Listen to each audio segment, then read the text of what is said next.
What is up, my chicken McNuggets? Just wanted to make this video since I did a poll on my Instagram and people voted that they wanted to see what was in my fridge.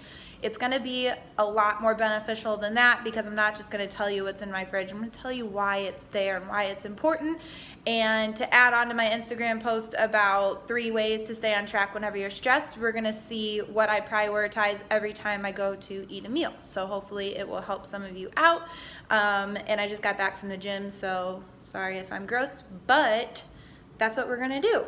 And I'm also gonna talk a little bit about vegan and protein sources and how to make sure that you're getting multiple protein sources a day so you can get all your amino acids, get your muscles built, get the right kind of protein and necessary proteins, and add variety to your diet so you can get some digestive health as well. Because what's the point of eating if you can't shit? You know what I mean? Anyway, so hopping right into it, we have a few different things here. I did just go grocery shopping, so lucky you. First thing that we want to prioritize whenever we're eating is getting protein sources. So a good little quick tip as well whenever you are trying to meal prep or eat healthy or eat healthier, whatever your goals are. I don't know what they are. Having pre-prepped meats is a great way to go. So I have some ground turkey here, and this is like a, season your shit. Like, you're not going to want to eat things if it doesn't taste good, so it's important. Like, this is a taco seasoned turkey, so kind of tastes like tacos, and that's awesome. And then I have some pre-made salmon patties over here. I'm not a big salmon fan, so a really quick way to get it together is I put some breadcrumbs in here as well as a couple of eggs, and I just pan seared with some seasoning. Real quick, really easy, and that's gonna give me what was 4 meals. I have some cottage cheese in here as well. We have other sources of protein, so things like this has protein in it if you want to do like yogurts and that kind of thing. Get stuff that has protein as well as other beneficial nutrients in it. So for instance, this one has 13 grams of protein, which is not bad at all. The carbs are 18 grams, still not bad. So just looking at stuff that is going to be beneficial and maybe has multiple macros in it so you can hit them at one time and make meals a little bit easier. So that's my my main priority whenever I'm doing it. The second thing that I look for is greens, so veggies, fruits and veggies, getting fiber in, making sure that you are getting any type of vitamins or minerals. If you're not doing a multivitamin, BT dubs, multivitamins can be kind of hit or miss. Some of them are really shitty, but anyway, I really like this broccoli slaw that I get from Trader Joe's. My whole life is from Trader Joe's, actually. You'll very soon learn that. And then also keeping pre-chopped vegetables is a great way to go. So this is pre-chopped sweet potato that I have on hand. I also have some mushrooms in here, and I just bought these peppers, so I haven't chopped them yet, but usually I'll chop those up so that they're ready to just throw in a pan. There's not really any prep work involved. And then I also have extra proteins on hand. So third thing that I prioritize is healthy fats. So I usually have sour cream and guacamole on hand, as well as I do cook with butter and olive oil. Mama ain't afraid of no fats.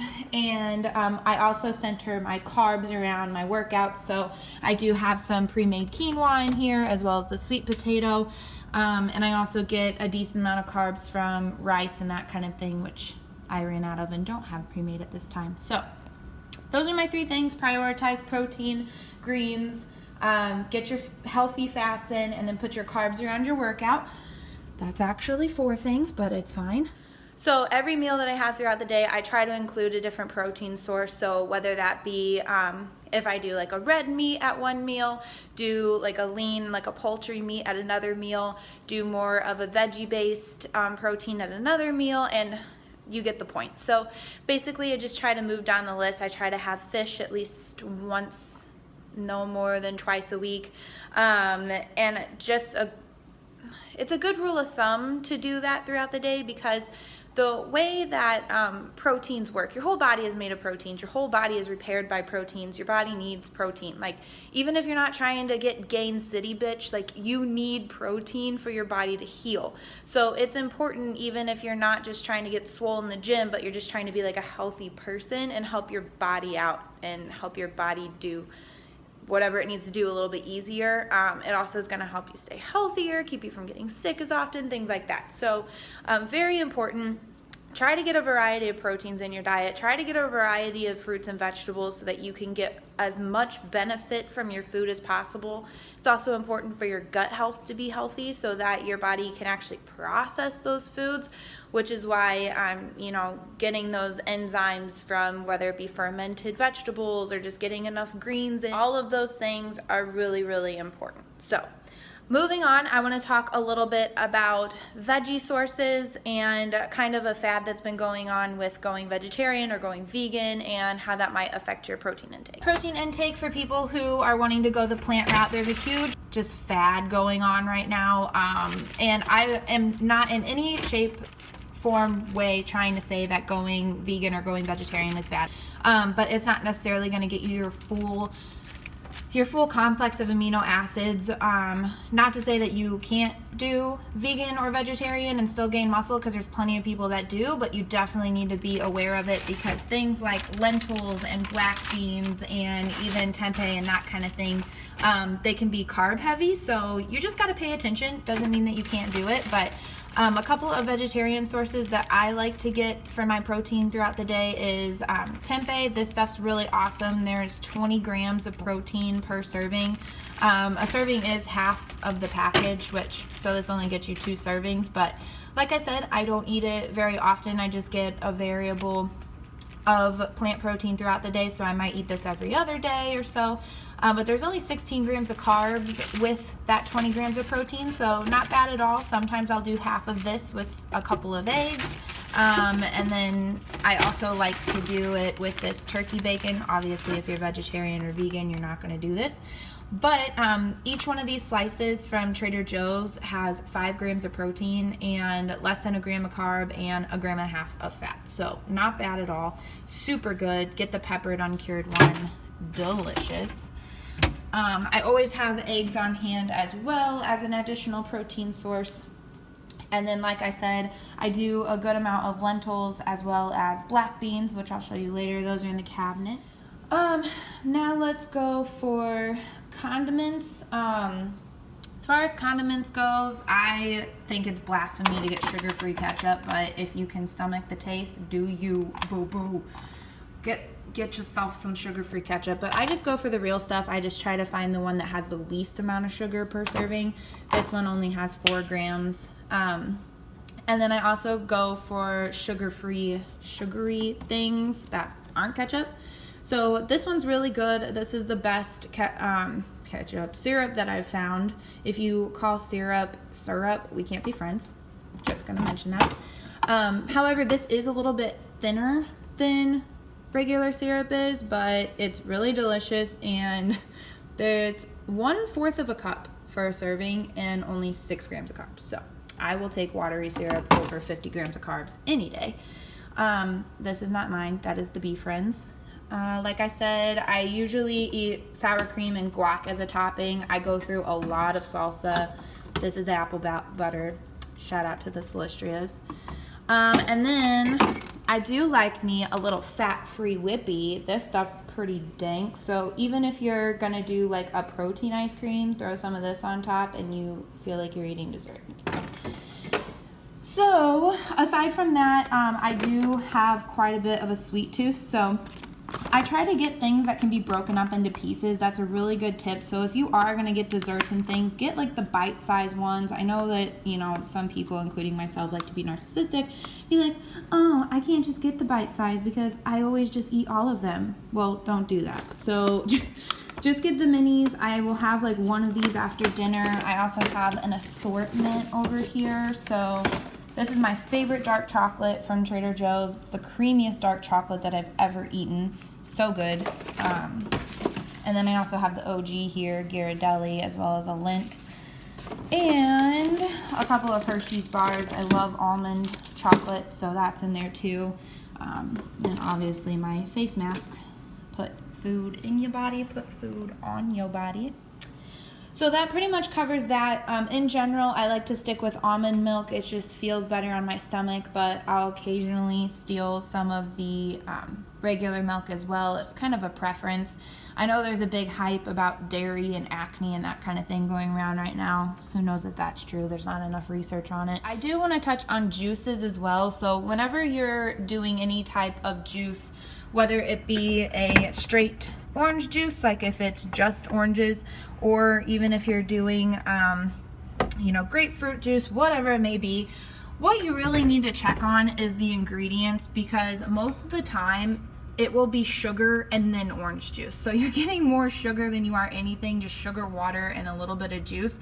Make sure that it's straight oranges, not to say that that's, gonna be better or worse, but the sugar content will be a little bit lower. And if you just drink this, like I will mix some of this into my pre-workout along with some aloe vera juice. Reason for the aloe vera juice being that there's a lot of different health benefits to aloe vera. It's also really good for digestion, so I'll usually put that in there. But anyway, with the juices, it's a better way for you to use your sugars, and your body can more optimally use them if you're going to do it before like a weight training session or something where you have a lot of glycogen being used in your workout. So that's a good way to place sugars, even if you're going to do if you're gonna eat candy or if you're gonna eat a donut or something like that, just do it around your workout. So most of the time whenever it comes to my nutrition, I like things to be convenient because I'm a high energy person. I'm always doing stuff, always talking with my hands too. But for me, convenience is everything, but not everything that's convenient is cheap. So I try my best to make cheap things convenient. So like I said, I'll buy beans in bulk or lentils and I will make them myself. I will make my rice in bulk and make it myself, and just have it in the fridge ready to go. Vegetables already chopped, anything like that, just to make things cheaper but also convenient. However, whenever I'm in more of a time crunch than usual and don't even have time to cook, I will usually try to buy things that are frozen that are quick to make, so microwave type foods, which I'll show you here. So whenever I'm in a rush, I try to do anything that's microwavable. So this Japanese style fried rice from Trader Joe's. I also have pre-made smoothies here. So I'll mix one of these with a protein. With this one, you want to make sure that these smoothie mixes, especially the ones that are marketed as like healthy, not all smoothies are made the same, not all mixes are made the same. So really watch out for the sugar content down here and the macros. Nutrition labels are key whenever you're shopping.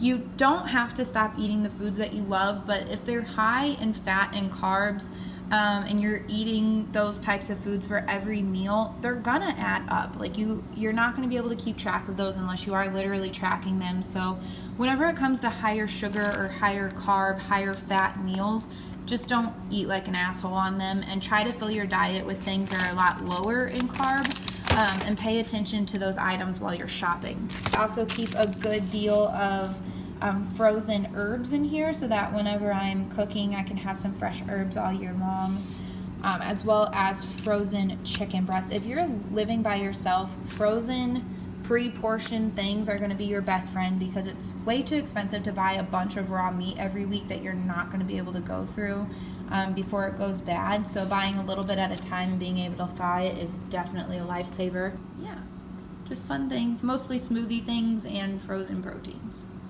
So like I said, guys, it's not about taking out the foods that you love. It's not like, I don't care if your fridge is full of pizza and Hot Pockets and bagel bites. I don't even care. It's not about that. It's about adding things that are going to be beneficial for your body too, and not eating like an asshole.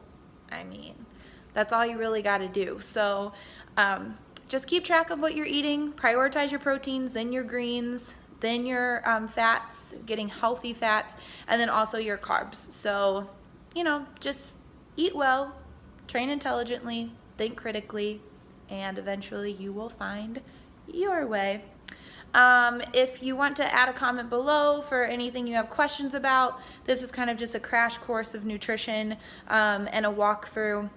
So I'm sure you have additional questions. If that may be the case, just let me know. I'll try to address them, or maybe even make a video about them if enough people want to know about it. And that's about it. All right, I hope you're having a great day, Nuggets. Stay safe out there and get your healthy on.